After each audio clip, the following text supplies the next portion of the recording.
Assalamualaikum warahmatullahi wabarakatuh. Berjumpa kembali di channel Lentera Edukasi. Baiklah, pada kesempatan hari ini kita akan berbagi informasi mengenai P3K ya. Bagaimana sih solusi untuk penyelesaian masalah P3K? Hanya satu, alihkan seluruh ke PNS. Dikutip dari gpnn.com, solusi penyelesaian masalah P3K cuma satu, yaitu alihkan ke seluruh ke PNS ya. Selama masih sistem kontrak, masalah P3K tidak akan pernah tuntas. Baik, hanya ada satu pilihan ya, atau solusi tunggal mengenai krisis atau masalah yang dihadapi untuk P3K, yaitu transisi total menjadi PNS.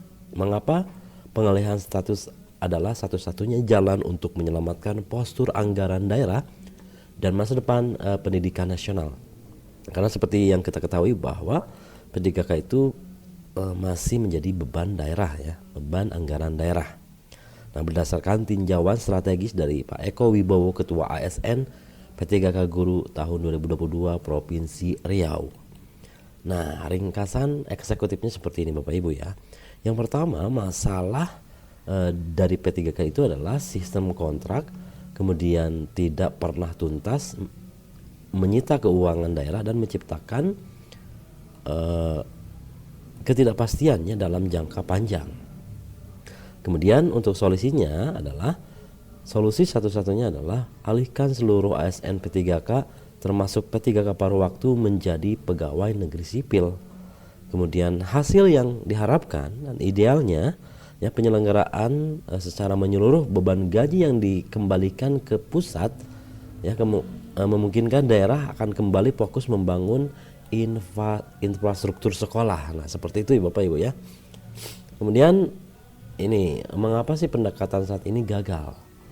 Nah, selama 2 tahun kepemimpinan Presiden Prabowo Subianto mengalami stagnan ya kebijakan ASN. Yang pertama adalah krisis fiskal daerah. Jadi keluhan masif kepala daerah terkait beban pembayaran gaji P3K dan P3K paruh waktu atau menjadi masalah daerah. Yang terekam pada RDPU atau rapat dengan Komisi 2 DPR RI ya pada 8 Juni tahun 2026. Kemudian yang kedua adalah krisis kemanusiaan. Nah, pensiun tanpa jaminan, kemudian nasib tragis beritanya ya, 15 P3K yang mengakhiri masa bakti tanpa mendapatkan jaminan hari tua. Ini yang dapat menghancurkan stabilitas keluarga. Contohnya kasus Ibu Nurul ya. Nah, Bapak Ibu bisa mencari informasinya ya. Nah, selama masih menggunakan sistem kontrak, masalah ASN P3K tidak akan pernah selesai. Selanjutnya adalah ketidakseimbangan APBD menjadi masalah jangka panjang atau bom waktu ya Bapak Ibu secara fiskal daerah. Yang pertama, beban operasional daerah. Jadi kewajiban gaji P3K dan P3K paruh waktu tetap daerah harus membayar P3K ya, yang sesuai dengan ketentuan hak dan kewajibannya sebagai ASN. Kemudian ketidakseimbangan saat APBD tersedot untuk menggaji para pegawai, pemerintah daerah kehilangan ruang fiskal untuk menjalankan fungsi utamanya, membangun dan memperbaiki fasilitas pendidikan karena dibebankan terhadap pembelanjaan pegawai ya. Nah, ini adalah peta konsep dari kolaborasi lintas kementerian dari Kemendikdasmen sebagai pendorong utama, kemudian Kemenpan RB sebagai regulasi, kemudian BKN sebagai eksekutor dalam pelaksanaan seleksi ya, kemudian Kementerian Keuangan sebagai modal untuk penggajian, Kemendagri juga ya mendukung regulasi dalam P3K ini. Aksinya untuk menyodorkan draft solusi alih status dari P3K ke PNS. Tetap keputusan eksekutifnya adalah Presiden Prabowo Subianto atau ditandatangani oleh Prabowo Subianto. Nah, ini ya Bapak Ibu, paradigma kita hari ini adalah status pegawai untuk P3K kontrak sementara dengan ketidakpastian ya. Kemudian beban anggarannya menguras APBD, membebani kapasitas fiskal, kemudian fokus Pemda terjebak pada urusan-urusan yang bersifat birokrasi operasional dan gaji bulanan. Kemudian dari aspek jaminan masa tua nol ya, jaminan masa tuanya nol, menciptakan krisis seperti kasus 15 P3K itu sudah masuk ke batas usia pensiun.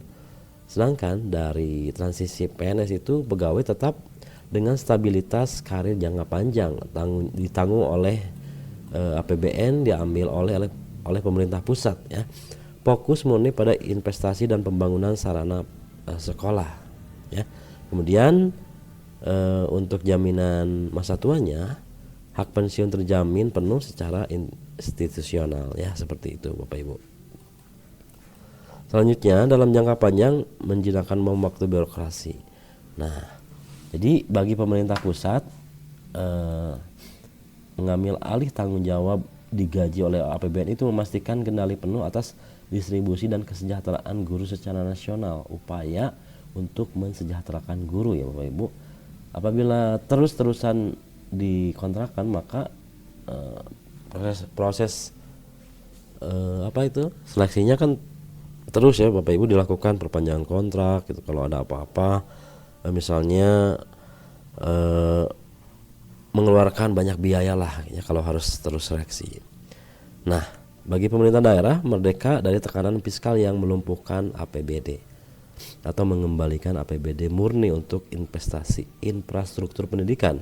Nah, bagi guru dan honorer di sini mengakhiri kecemasan kontrak ya, atau secara psikologis memberikan kepastian karir dan menjamin kesejahteraan pada hari tua. Kemudian, nah ini sistem kontrak bukan solusi melainkan sekedar penundaan masalah. Jadi pemerintah harus segera merealisasikan pengangkatan PNS secara menyeluruh atau masif ya Bapak Ibu ya. Nah ini bukan sekedar tentang status kepegawaian, melainkan langkah krusial untuk menyelamatkan postur anggaran daerah dan memastikan stabilitas masa depan pendidikan Indonesia. Baiklah, itu yang bisa saya sampaikan ya. Apabila Bapak Ibu yang ingin mencurahkan isi hatinya boleh ditulis di kolom komentar ya Bapak Ibu. Baik, sekian yang bisa saya sampaikan. Mohon maaf apabila banyak kekurangan. Assalamualaikum warahmatullahi wabarakatuh.